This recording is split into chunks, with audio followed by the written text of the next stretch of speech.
अस्सलाम वालेकुम प्यारे बच्चों हमारे जिस्म के अंदर 5 सेंसें ऐसी होती हैं जिनसे हम चीज़ों को महसूस करते हैं। जैसे कि हाथ से हम हाथ लगाकर महसूस करते हैं, नाक से हम सूंघ कर महसूस करते हैं, कान से हम सुनते हैं और हमें आवाज़ आती है, ज़बान से हम खाते हैं और हमें चीज़ों का जायका आता है, आँख से हम दुनिया जहान की चीज़ों को देखते हैं।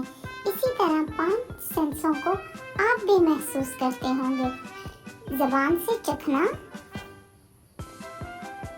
कान से सुनना, आँख से देखना, नाक से सूंघना, हाथ से छूना। तो प्यारे बच्चों, मेरे चैनल को सब्सक्राइब करें। अल्लाह हाफिज़।